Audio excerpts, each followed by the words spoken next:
Let me show you the massive 200 pip move today that was caused by the news. I'm going to show you the new levels and setups to look out for the rest of the week. Let's get into it. What's going on, everyone? I hope you've all done well so far to start this week. Let's get into this chart. Okay, so for the pound yen, we have had this absolutely massive move today after the dollar CPI.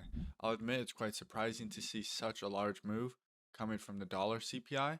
It wasn't even the pound CPI. So if we quickly just jump into the news, and we're looking at tomorrow, Wednesday, November 15th, we have pound CPI at 2 a.m.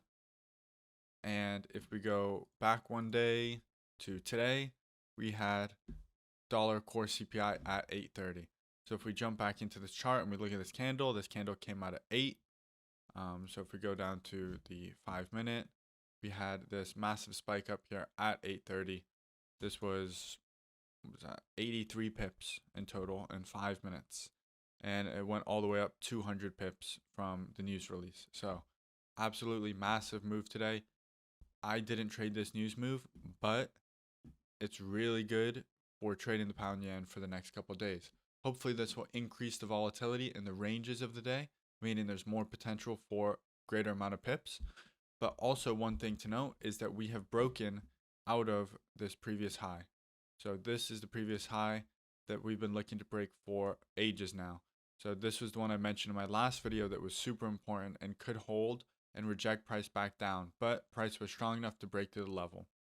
Now, I do think that this move that happened today at 8:30, why it moved so much, it could be factoring in the price move for tomorrow for the pound CPI. So this may reduce the size of that news move tomorrow during the Frankfurt session when it gets released.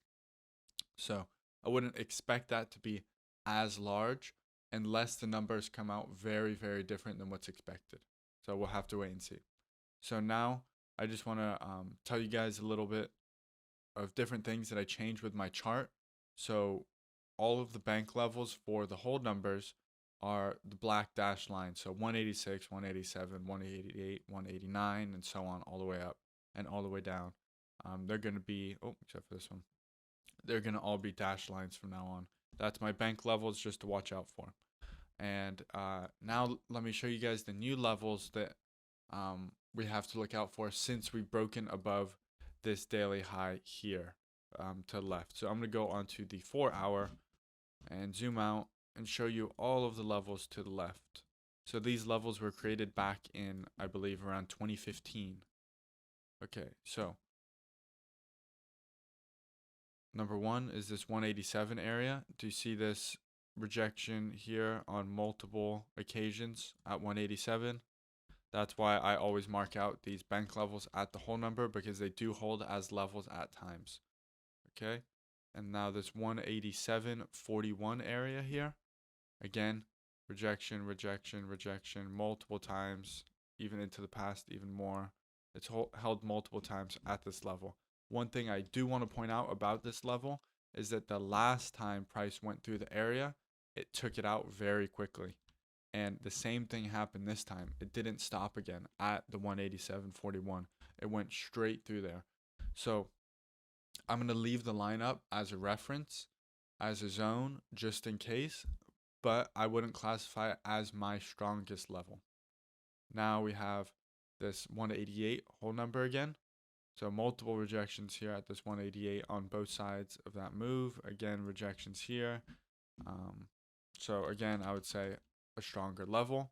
And then we have this 188.15 area where, again, strong rejections on the 4-hour from both sides and a rejection to the left. So I like this level a lot, this 4-hour level. And then we have the daily level up here at 188.81. This is the high of this move. So it's the extreme of this massive daily move. So what is that? 450 pip move. This is the very high of that. This is on 2015, November 2015. So very, very large move. Now let's go and jump back over to the right to look at the scenarios upcoming for the next couple of days. So let's go back onto the 1-hour chart. And if we can see, if you look at the high here, right here, you can see price is holding at that 4-hour level of resistance, and it's currently rejecting away from it, just like it should be. So what are going to be some of the scenarios that I'm going to be watching for. So since we had such a huge move in price up like this, I wouldn't expect to see price just continue straight up and touch all the way up here at this level, all the way at the 188.81. It obviously could do that, but based on probability, I wouldn't expect it to do that. So if price does potentially go up and it's able to break above the 4-hour resistance area, pull back, I'll look for longs up into 188.81. And there is a potential short opportunity here as well. It all depends on the momentum of the morning, how strong it's pushing, but you potentially could go short at this daily level of resistance as well. What I think is probably going to happen more often than not is we're going to see some type of range form out, or we're going to see some type of deeper pullback short. So we either get a range, or we're going to see price come back down before it gets a reaction back up, and then eventually creates a bit of a larger range like it did here in the past. So if we see this, we saw very strong move up, pullback. It did continue, and then it consolidated for a few days before we saw that continuation again. So I would expect to see something more like that happen. So we could potentially see price go up to the high, then pull back, and then create a larger range and do something like that. But this move is quite a bit larger than that previous one, so I'm not sure if that's going to happen. Now, another scenario, you could wait for price to pull back, and you can wait for a small pullback and try and take a scalp short based on how it sets up for the day, and take your chances at this 187.41 level, because I did say this wasn't the strongest level. So you could take your chances to see price come all the way back down into this previous daily high over here on the left. So this is going to be another area where I'm looking for a pullback to for the higher time frame long buyers to step in from. So let's call it the 186.62 area. I'm just going to take the middle of the zone here, or 186.60 right here. Let me change the color. Okay. So I'm just going to take the middle of the zone there. So this will be a longer term type trade.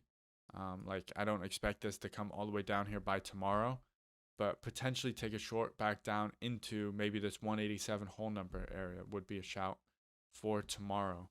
But I'm primarily going to be looking for long trades because everything is long. Higher time frame long, intermediate time frame long, and intraday is long. So all the time frames are up. I want to go with the trend, with the momentum. So I'm going to be looking for any chances for pullbacks to try and take longs here, here, and here. But based on how it sets up, if the only trade for the day is a short, I may have to take a short. But these three are going to be my main setups for the day. So the main levels I'm going to be watching are 187.41, 187, 186.60. And then the resistance levels I'm watching are this 188, 188.15, and 188.81. So that's going to be all for today. Please remember to like, comment, subscribe, and I'll see you on Sunday. Good luck trading.